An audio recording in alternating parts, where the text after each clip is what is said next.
Hey, how's it going? Zach Robertson wanted today to go through a position with you, an attack on the Castle King side that I call the Bishop Strike. Just came up with it, but this is a position you'll find a lot. That's great for attacking. You sacrifice a bishop, so it's called the Bishop Strike, and you gain some good advantage in position. You gain an attack on the king, and sometimes you gain checkmate.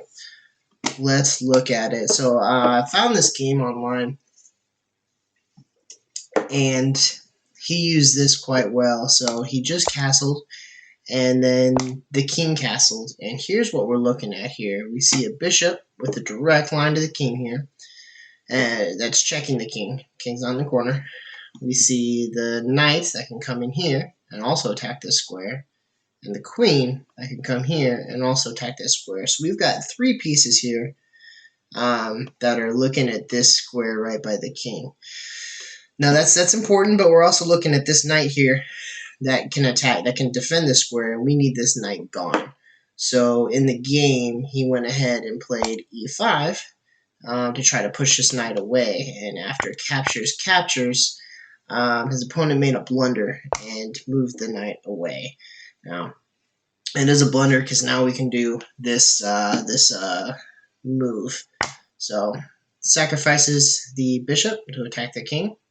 The king can either hide here or go ahead and take the bishop. We'll look at both.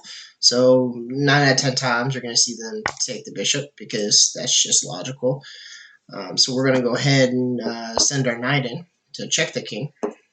Now the only way he can't take this because we've got our bishop defending it.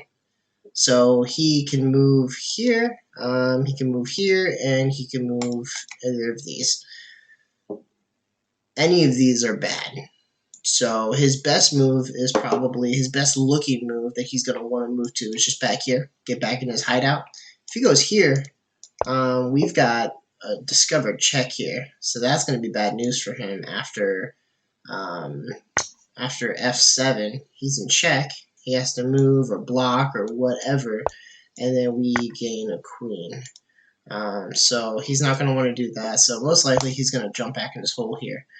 From here, we're going to bring our queen up, and we're attacking the square, threatening checkmate. He really doesn't have any moves. He can't, if he tries to move this up, to gain a space for his king, we still have checkmate here because he can't go there because of our knight. So really he's got, if he tries to move this out, find an escape hatch here, that's going to lose too after check and then checkmate with our rook. That's gonna be a pretty awesome checkmate to get if he tries to run that way. So really his only move here is to take our knight with the queen. And sacrifice his queen. We're going to bring that up, and this is clearly going to be a winning game for white. He really doesn't have any other moves there. Now back here, you might see him try to, running back here's death. Obviously we've seen. Here's going to be the same way. Here's going to be an instant. That's the discovered attack. So. In this game, what he actually did, because I think he saw this, he came up here and tried to hide in front of his pawns, but this was just dead as well. After check here, tries to defend with the pawn en passant, still in check, moves back and checkmate. A beautiful checkmate. And just devastating for black here. Now, so you want to look out here when you see this position right here. You want to look for the bishop in line here. Make sure the defender, there's no defenders here. If there is, we got to get rid of them like we did with this knight. The knight can come up, the queen can come up. And it's going to be a very good sacrifice for you. Now, this can also work too if this bishop is in front of the queen here, and there's no knight here. Got to make sure there's no knight there attacking. So even though he's got 2 pieces coming through here, attacking this square where we want to put our knight, this is okay because he's got nothing defending this still.